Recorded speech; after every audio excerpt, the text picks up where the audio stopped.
안녕하십니까. 오늘은 2014년 제4회 기사 필기시험에 대해서 강의 드리겠습니다. 자, 제1과목 일반 화약학이죠. 자, 일반 화약해 보면은 문제 1번. 문제 1번에 연주 압축 시험, 그죠? 연주 압축 시험, 헤스 브리잔스 테스트죠? 헤스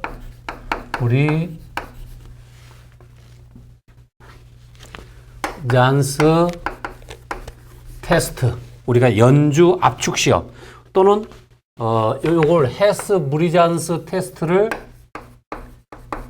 연주 압축 시험이라고 하기도 하고, 그 다음에 헤스 맹도 시험. 헤스 브리잔스가 맹도니까 헤스 맹도 시험이라고 하기도 합니다.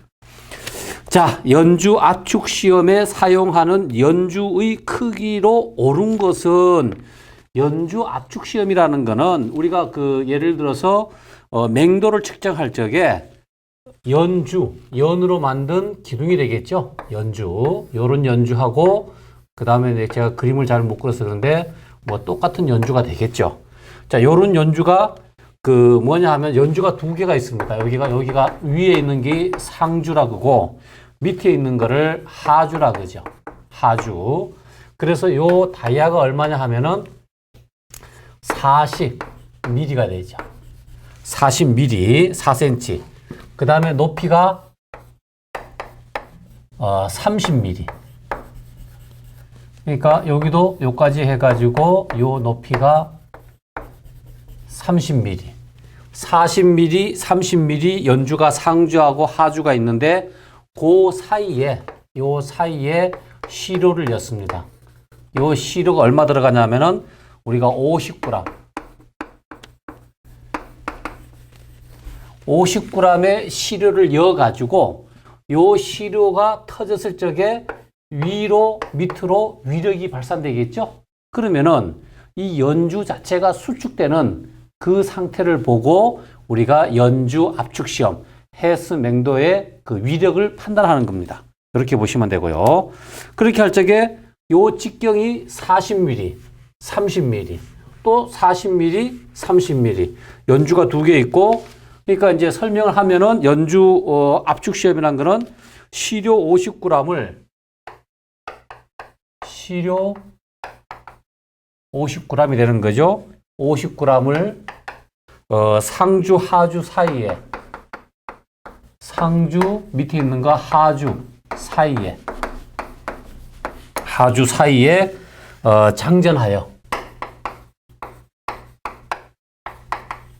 장전하여 압축 변형을 조사하는 시험이죠. 장전하여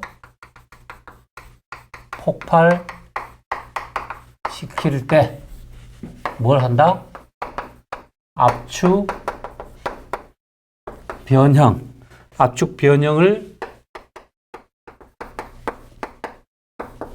조사하는 시험이다. 이렇게 정리를 할 수가 있습니다. 근데 여기 이제 우리가 실제적으로 이제 보면은 헤스 맹도 시험에 의한 압축량을 보면은 참고로 헤스 맹도 시험의 압축량 책에 보면 정리를 해놔야 됩니다. 헤스 맹도 시험의 압축량을 보면은 우리가 옛날에 일본 다이나마이트를 우리가 일반적으로 이제 물론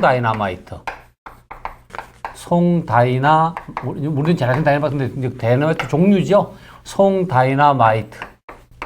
여기 그러면은 마츠 다이나마이트입니다. 그래서 마츠 다이나마이트가 실제적으로 뭐냐 하면은 우리가 상주가 있고, 예를 들어서 이렇게 돼 있다.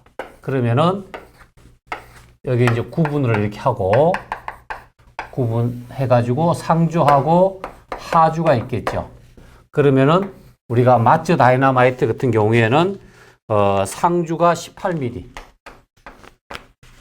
그러니까 18mm가 압축을 하고, 그 다음에 하주가 3.75 3.75mm가 밑으로 내려가는 거, 밑으로 압축하는 거죠. 그러니까 위로 위력이 더 올라가죠. 그죠? 이렇게 압축한다고 볼 수면 되고, 그 다음에 이제 우리가 많이 하는 우리가 사쿠라 다이나마이트, 앵두나무 앵자죠? 앵 다이나마이트. 우리가 앵 다이나마이트는 이제 일본 것이 많이 왔기 때문에 우리가 사쿠라라 그러죠? 사쿠라 다이나마이트. 요것도 보면은 상주가 16.43mm. 43mm 압축을 하고 하주가 3.94mm 정도. 이렇게 압축을 한다. 이것이 바로 뭐냐 하면은 우리가 연주 압축 시험입니다. 연주 압축 시험. 그러니까 연주 압축 시험이 이제 시험 문제 나오면은 이런 종류의 시험 문제가 나올 테니까 여러분들이 잘 정리를 해가지고 어떤 문제든지 뭐 답을 40mm, 30mm 이것만 나오지는 않을 거 아닙니까? 그죠? 그렇게 돼서 공부를 하시면은 폭넓은 공부가 되겠습니다. 그래서 연주 압축 시험, 헤스 브리잔스 테스트에 사용하는 헤스 맹도 시험, 연주의 크기로 옳은 것은 직경이 40mm, 높이가 30mm, 1번이 되겠죠. 1번. 그죠? 문제 2번. 우리가 도토리시법, 도토리시 폭속 시험이죠. 우리가 도토리시 폭속. 자, 도토리시 폭속, 도토리시법으로 폭약을 사용하고자 할 때, 도토리시법으로 폭약을 사용하고자 할 때, 도토리시 폭속 시험을 하고자 할 때 필요하지 않는 것은 우리가 도토리시 폭속이라는 거는 우리가 쉽게 말하면 어떤 철통관이 있죠. 이렇게. 자, 철통관에다가 실제적으로 우리가 6호 내관. 요것이 뭐 예를 들어서 6호 내관이다. 자, 6호 내관을 넣어 가지고 이렇게 그다음에 요 안에 우리가 그 측정하고자 하는 폭약. 그죠? 요 안에다가 폭약을 집어넣고 그다음에 이제 여기서부터 요 첫 번째 구멍 여기까지가 보통 몇 센치예요? 5cm. 그다음에 여기서부터 여기까지가 보통 10cm. 그죠? 10cm.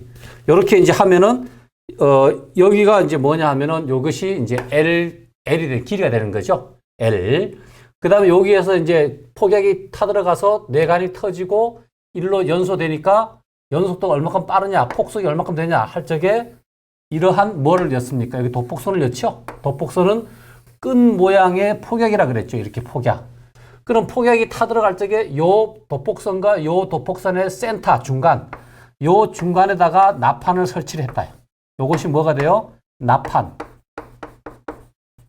나판을 설치하면 어쨌든 간에 여기가 먼저 터지게 돼서 먼저 타들어가면은 폭경을 하면은 이 센터선, 그죠? 이 센터선이 만약에 이제 중간이다 그러면 이 센터선에서 어쨌든 간에 여기로 지나갈 겁니다. 요쪽으로. 여기로 지나가서 요 점에서 어떤 터진다. 요 P점이 된다. 그럼 여기에서 센터선서부터 여기까지의 거리. 요 거리를 뭐라 그럽니까? 우리가 X라 그런다. 폭속 시험에. 자, 이렇게 했을 적에 이거를 가지고 요 X의 거리하고 그 다음에 요 그 두 지점 간의 거리하고 그 다음에 도폭선의 폭속. 기준 도폭선. 도폭선의 폭속. 우리는 이건 알고 있는 거죠. 그러니까 우리가 이 폭약의 폭속, 이 폭약의 폭속을 W다 하면은 이 폭약의 폭속을 알기 위해서 도폭선의 폭속하고 요 거리하고 요 X, 요 지점만 알면은 구할 수가 있는 거죠. 우리가 도폭선의 폭속하고. 자, 그렇게 할 때 공식은 뭐가 됩니까? W는 우리가 2X분의, 2X, 요 X의 2X분의, 그 다음에 V0. V0는 기준 도폭선의 폭속이 되죠. 곱하기, 그 다음에 여기 거리를 L로 보면은 L이 10cm죠. 이렇게 해서 공식을 구하는 도폭선, 요 공식도 1, 2차 시험에 간간히 나오니까 잘 알아두십시오. 그러면은, 자, 도폭속 시험이 도토리시법으로 폭약을 제조하고자 할 때 필요하지 않는 것은 요것이 뭐예요? 관관 속에다가 폭약을 집어넣으니까 관관은 필요하죠. 관관. 자, 강간 필요하고. 그 다음에 기준 도폭선. 이게 기준 도폭선이죠? 그러니까 기준 도폭선. 자, 기준 도폭선 필요하고, 초시계는 도화선의 연소 속도. 도화선의 연소 속도는 1m가 타 들어갈 적에, 예를 들어서 도화선의 연속도가 도화선 1m가 플러스 마이너스 120초 플러스 마이너스 10초라 그랬죠? 그러니까 도화선의 연소 속도 시험 측정할 적에는 초시계가 필요하지만 여긴 초시계가 필요 없죠? 현재 여기 초시계는 필요가 없습니다. 그 다음에 연판이 나판이죠? 나변자니까 요 나판의 흔적을 보기 위해서 나판이 필요하죠. 이렇게 이해가 하시면은 여기에서는 요것도 알고 요 공식도 알고 도폭선이 뭐라는 것도 알고 도투리식 폭속 시험이 뭐라는 것도 알고 이렇게 하면은 좀 여러분이 공부가 되겠죠. 그래서 2번 같은 경우에는 3번이 답이 되겠네요. 문제 3번. 자, 폭속에 관한 설명으로 옳은 것은 폭삭이라는 것은 우리가 그 동적 위력, 폭약의 위력이 세면 셀수록 폭발 속도가 빠르죠. 예를 들어서 암포 같은 경우에는 뭐 폭속이 한 2,800m/s 정도 되고, 또 예를 들어서 다이나마이트 같은 경우는 뭐 한 6,000에서 6,500 옛날에는. 그 다음에 에멀전 폭약도 뭐 5,500에서 지금은 뭐 6,000까지도 많이 나가죠. 이렇게 일반적으로 뭐 이렇게 꼭 정확한 답은 아니지만은, 자, 이렇게 보면은 우리가 예를 든다 그러면은 암포가 폭속이 화약 위력은 제일 약하고, 그 다음에 보통 일반적으로 에멀전, 그 다음에 다이나마이트 이렇게 보시면 됩니다. 근데 지금은 다이나마이트를 안 쓰고 에멀전 폭약도 우리가 고폭속 에멀전 폭약을 또 있죠. 이렇게 어쨌든 간에 자, 폭속에 관한 설명으로 옳은 것은, 자, 폭속이 큰 폭약일수록 파괴력은 커지죠. 그러니까 폭속이 크면 클수록 파괴력은 커진다. 작아진다가 아니고. 그 다음에 약포의 지름이 크면 폭속은 임계약경이란 말이 있지 않습니까? 그러니까 약포의 지름이 크면 폭속은 커진다고 해야 되죠.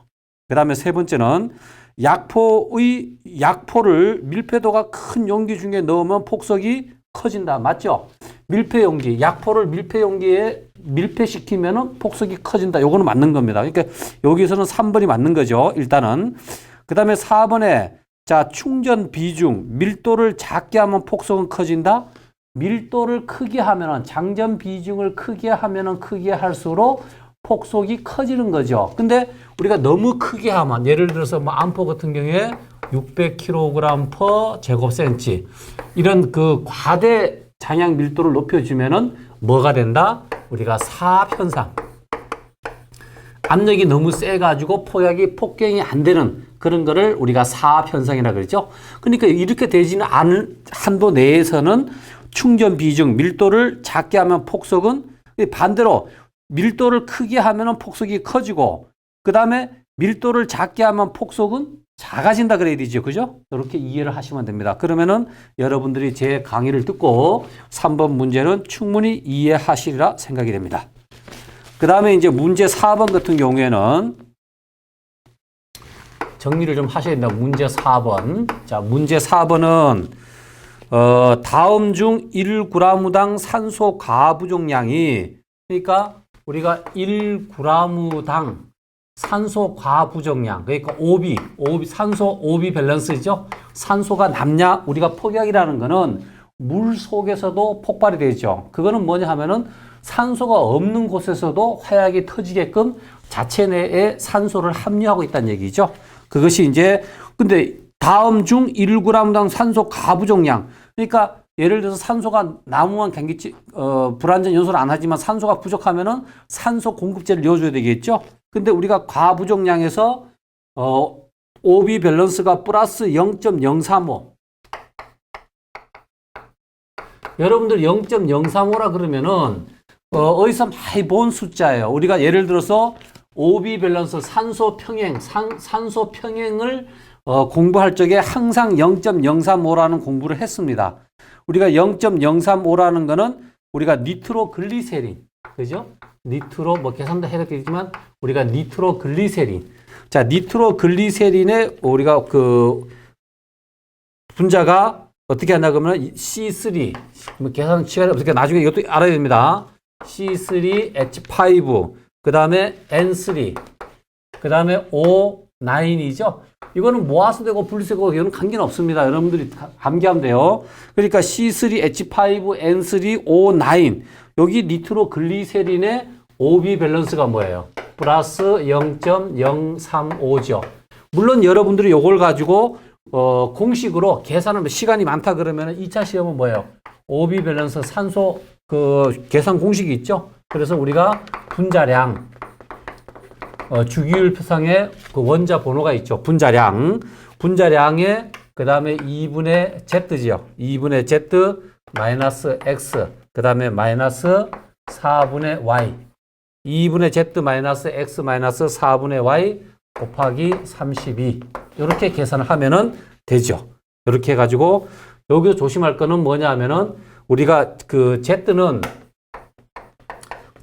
O 산소 그죠? 산소를 나타내는 거고 그 다음에 X는 C 탄소 그 다음에 XY Z X, Y, Y는 우리가 보통 뭡니까? H 수소죠. 그러니까 수소의 함량을 해서 이어가지고 계산을 하면 됩니다.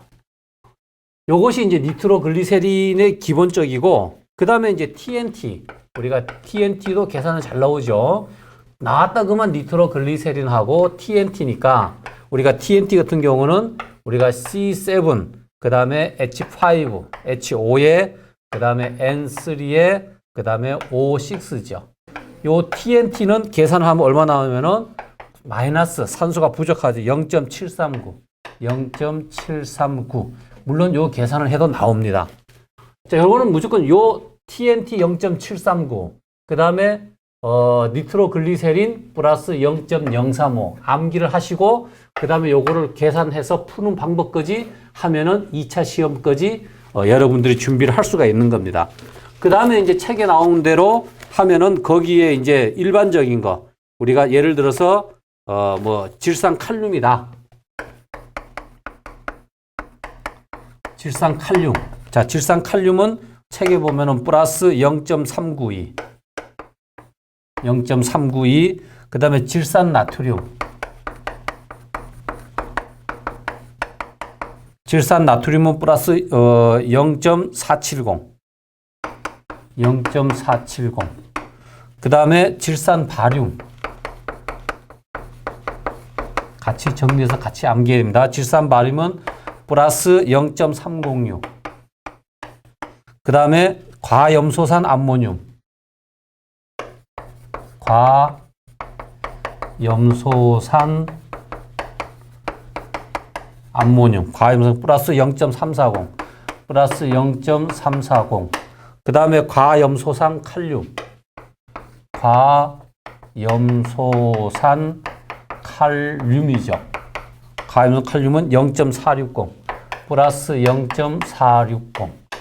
자, 이거는 왜 이렇게 제가 쓰냐 그러면은 이런 문제가 나온다 그러면은 우리가 2차 시험에는 산소 평행, OB 밸런스를 구한다든지 또는 아니면은 2차 시험에 답만 지금 0.035하고 그 다음에 마이너스 0.739 니트로글리세린 TNT. 그 다음에 이제 다음 중 뭐 산소 공급제가 아닌 것에서 종류별로 나올 수가 있고 그 다음에 산소 과부족량에서 산소 공급제에서 산소량이 최고 많은 것이 어느 거냐 뭐 최고 적은 것이 어느 거냐 할 적에 보통 질산 나트륨이 0.470으로 여기서는 많죠.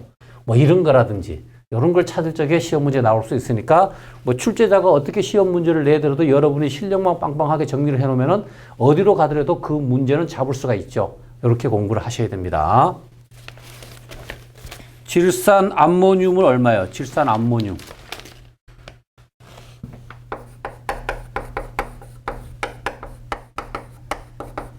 질산 암모늄은 0.200 플러스 0.200이죠. 자, 같이 이렇게 산소 공급제는 질산칼륨, 질산나트륨, 질산바륨, 가염소산 암모늄, 질산암모늄 이런 거 그죠? 이렇게 같이 암기를 해두면 좋습니다.